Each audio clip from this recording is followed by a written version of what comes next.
Have you ever noticed how some political commentators seem more focused on defending their side than answering simple questions? Well, that's exactly what we're about to see.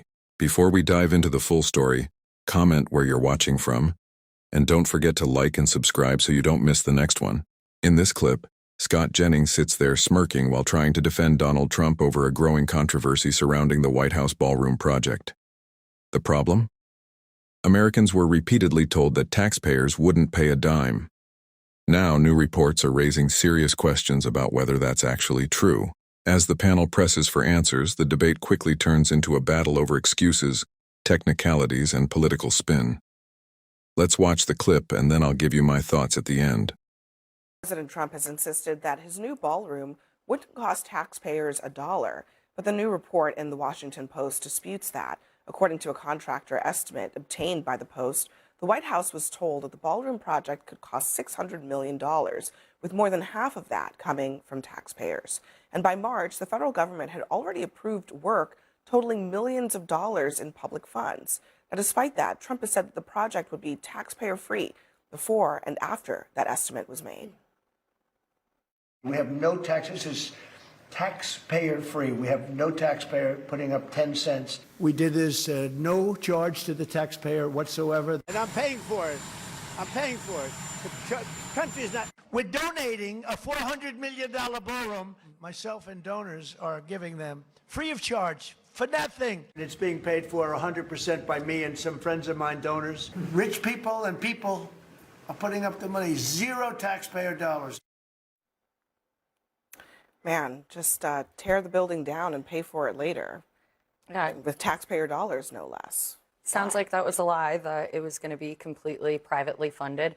And my question then is, why isn't Trump the one fronting the money? If it's going to cost $300 million for taxpayers and he's going to stick us with the bill, I don't understand why a man worth $7 billion who has seen a $3 billion gain in the last year because he's profiting off the presidency can't be the one to foot the bill in a time when so many Americans are struggling. It's just completely out of touch and elitist. And I will note, though, there is a need for an upgraded space at the White House to host events. I'm not willing to dispute that.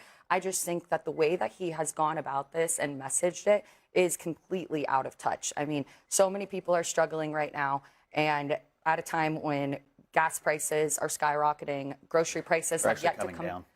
Like 50 cents over the last month. But we're going to see them Oil, continue. $72 a barrel. Well, it's still going to be high for the next few months because it's not going to come down immediately, even if they It's come down negotiate a deal. precipitously over the But last that's not what we're talking gas about. We're talking about the prices are ballroom It's a great and talking American point. people. Listen, I don't think we But should we're be, talking gas about- prices are high. I know Let's you not want to argue talk about that right now, It's and high not talk because about Trump lying about the I'll ballroom. address your exact But point. let's, Why let's, can't he but let's honor talk his about, promise that it would be but let's talk privately about funded? what Sarah's talking about, because again, this is about a year, or maybe less than a year, after a whole bunch of talk about government waste, fraud, and abuse, about things that are being spent on taxpayer dime that shouldn't have been spent there, about a lack of oversight, about pet projects by partisans. How does this not count as that when there's a clear lack of transparency on this issue of Trump wanting to create a ballroom really for his own vanity?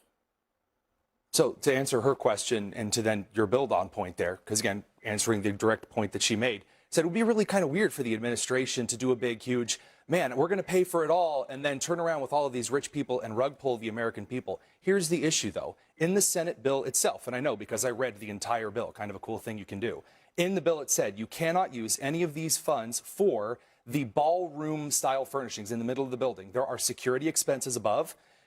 You can raise the eyebrows, but in this case, do you not agree that after the drone terror planning over the weekend, there should be defenses on top of the White House? You're actually disputing a completely different thing. So the Did first the contract report only center on the main ballroom? That Senate money, that congressional money, is no longer. They're not doing it. It's not in the bill. Right. So the second thing is, Trump said this would be $300 million paid for by him and his friends.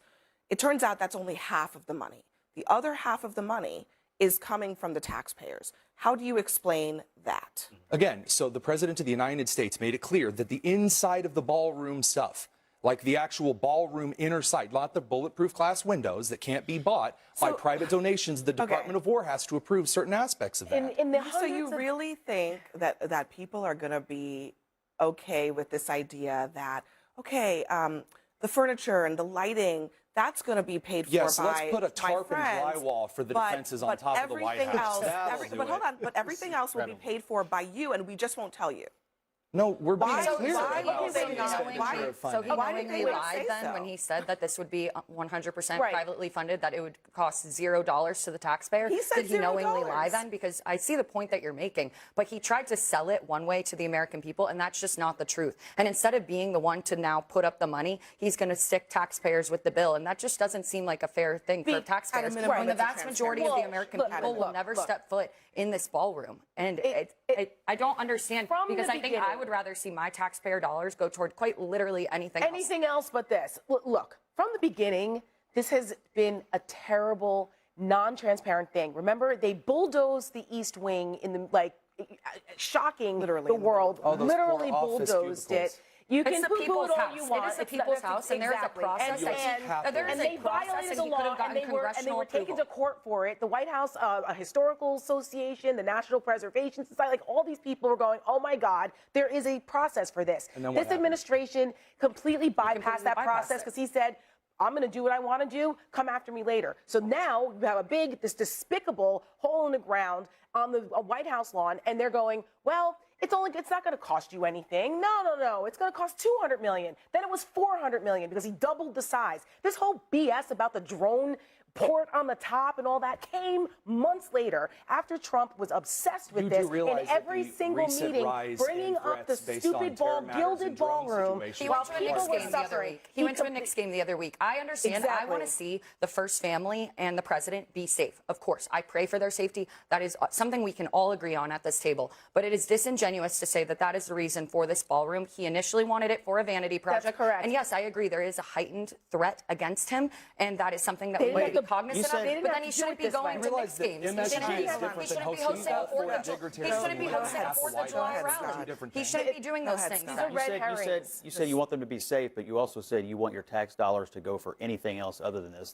Other than a ballroom. And the bunker below it. The truth is, You were forgetting the fact that that is part of the project according to the Washington He never Post. brings that up.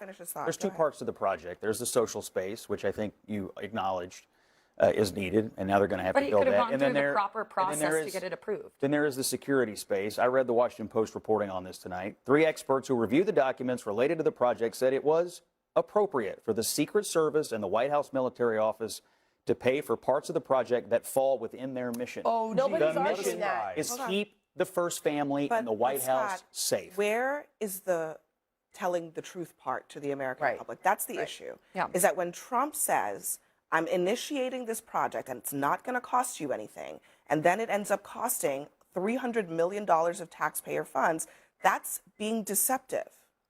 I think they should tell the American people every single dollar that's going into this, private and public, and I think they ought to tell the American people exactly why and how this is going to be the most secure building in Washington, D.C., because that's what we deserve. You know what? It- That's it something has that they been the should most- have done from the beginning. a year ago. That's right. Before they tore That's right. a brick off of that building, because actually, and Tara But we can talked do about both. this.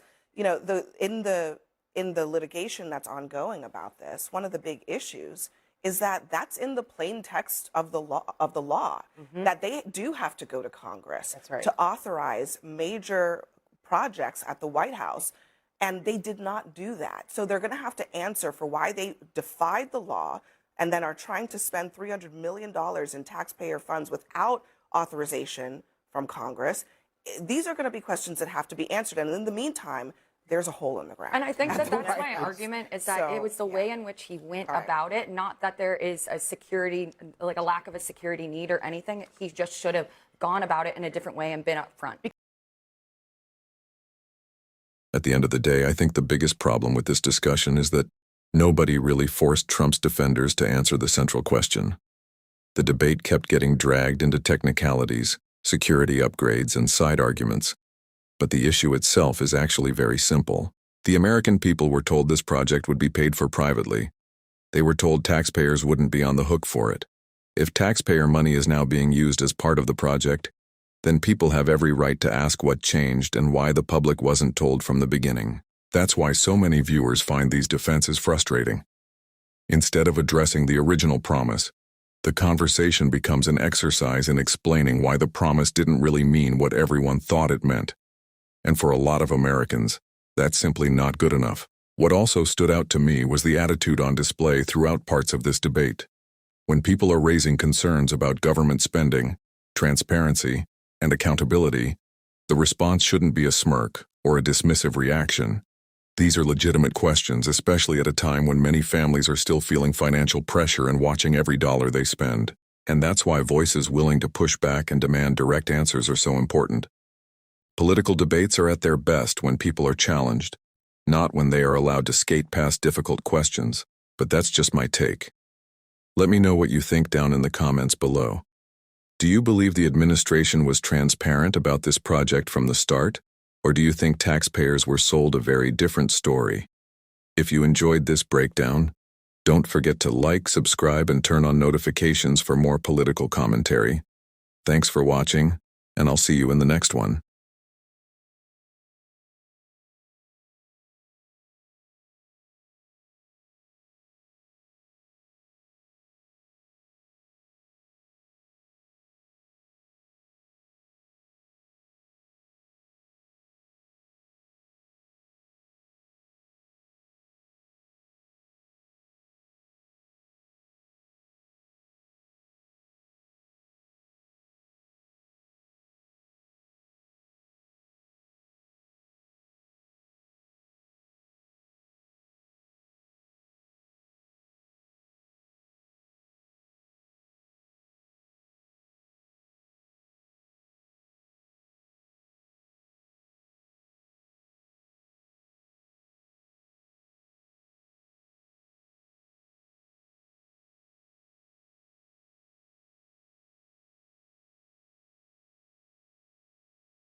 At the end of the day, I think the biggest problem with this discussion is that nobody really forced Trump's defenders to answer the central question. The debate kept getting dragged into technicalities, security upgrades, and side arguments. But the issue itself is actually very simple. The American people were told this project would be paid for privately. They were told taxpayers wouldn't be on the hook for it. If taxpayer money is now being used as part of the project, then people have every right to ask what changed and why the public wasn't told from the beginning. That's why so many viewers find these defenses frustrating. Instead of addressing the original promise, the conversation becomes an exercise in explaining why the promise didn't really mean what everyone thought it meant. And for a lot of Americans, that's simply not good enough. What also stood out to me was the attitude on display throughout parts of this debate. When people are raising concerns about government spending, transparency, and accountability, the response shouldn't be a smirk or a dismissive reaction. These are legitimate questions, especially at a time when many families are still feeling financial pressure and watching every dollar they spend. And that's why voices willing to push back and demand direct answers are so important. Political debates are at their best when people are challenged, not when they are allowed to skate past difficult questions, but that's just my take. Let me know what you think down in the comments below. Do you believe the administration was transparent about this project from the start, or do you think taxpayers were sold a very different story? If you enjoyed this breakdown, don't forget to like, subscribe, and turn on notifications for more political commentary. Thanks for watching, and I'll see you in the next one.